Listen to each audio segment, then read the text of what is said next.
Student, आज हम class 7th में है एक्सरसाइज 2.2 आज क्वेश्चन को हल करते हैं। तो यहाँ फर्स्ट क्वेश्चन दिया गया है कि ए से डी तक रेखा चित्र को निम्नलिखित में से कौन सा दर्शाता है। तो हम यहाँ पर सही जोड़ी बनाना है, यानी 2 × 1/5 और 2 × 1/2 और या 2 × 2/3 यानी बटे में संख्या दे रखी है। तो हम यहाँ 2 × 1/5 तो यहाँ पर करेंगे कि यहाँ 2 का हम डायग्राम बनाएंगे, यानी 2 और × 1/5 दिया गया है। तो इसका मतलब है कि यहाँ पर 2 डायग्राम बनाएंगे और यहाँ इसका मतलब है कि उस डायग्राम में एक खांचे को भरेंगे और इसका मतलब है कि एक डायग्राम में 5 हिस्से होंगे, जैसे 1 2 3 4 5। उसी प्रकार से हम आज क्वेश्चन को हल करते हैं। मैं एक बार और दोहरा रहा हूँ आपसे कि 2 × 1/5 का मतलब होता है कि इसका 2 का मतलब है कि 2 बार हमें डायग्राम बनाना है और उसके बाद 1 का मतलब होता है कि मतलब यहाँ पर 5 दिया है तो यानी 5 खांचे बनेंगे, 1 2 3 4 5 और 1 का मतलब होता है कि 1 को हम भरेंगे, यानी एक खांचों को पूर्ण रूप से भर देंगे। यहाँ अब इसमें 2 है तो दोनों में ऐसे ही करेंगे हम, तो एक खांचे को भर देंगे। तो ये हमारा क्वेश्चन सॉल्व हो गया। तो इसी प्रकार हम करते हैं यहाँ पर कि यहाँ पर 2 × 1/5 तो यानी 2 का मतलब था 2 बार गुणा 2 डायग्राम और वो डी में है। तो हमें 1 का मतलब है हमने भर दिया और 5 का मतलब 1 2 3 4 5 5 5 5 5 खांचे बनाए। अब क्वेश्चन नंबर 2 में है यहाँ पर 2 × 1/2 तो यहाँ पर भी 2 का हम 2 डायग्राम बनाएंगे, तो यानी कि पहला डायग्राम और ये दूसरा डायग्राम। तो यहाँ पर 1 का मतलब 1 खांचा भर दिया और 2 का हमने 2 बनाए, यानी कि 2।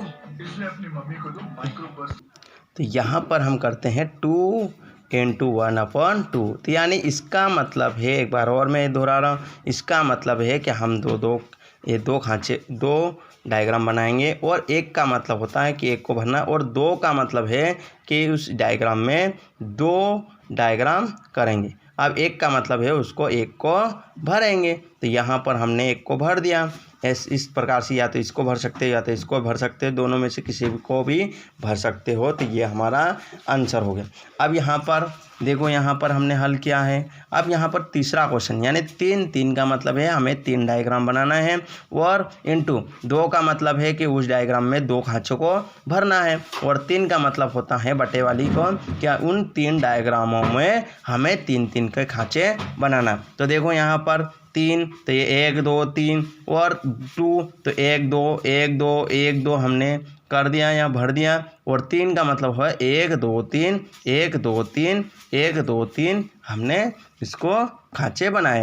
अब चौथा क्वेश्चन है यहाँ पर कि 3 × 1/4 यानी कि 3 का मतलब है कि हमें 3 डायग्राम बनाना। तो 1 2 3 और उसका 4 का मतलब है कि उस डायग्राम को 4 हिस्सों में बांटना है, यानी 1 2 3 4 1 2 3 4 1 2 3 4 और 1 का मतलब है कि किसी भी एक डायग्राम को या एक खांचे को हम भर सकते हैं। तो मैंने ये भरा और ये भर सकते हैं, ये भर सकते हैं, आपकी इच्छा अनुसार आप जो भरना चाहते हो वो भर सकते हैं।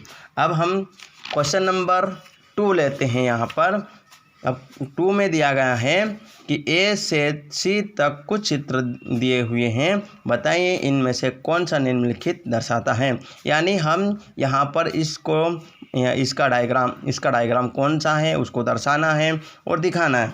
तो यहाँ पर मैंने दर्शाया है कि 1 × 1/5 यानी 3 के 3 खांचे बनाए, मतलब यहाँ पर और 3/5 यानी 3 खांचे को 3 के खांचे बनाए, यानी 1 3 तो 1 2 3 तो 1 2 3 बटे वाले तो आपको पता ही है कि यहाँ पर हम क्या करते हैं कि बटे वाली को हम एक डायग्राम को 5 हिस्सों में बांटना है।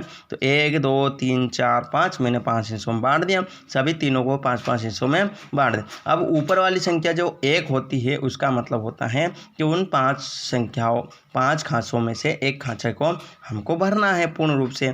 तो मैंने ये भर दिया, यहाँ पर ये भर दिया, यहाँ पर ये भरा। तो अब यह क्वेश्चन हल हुआ।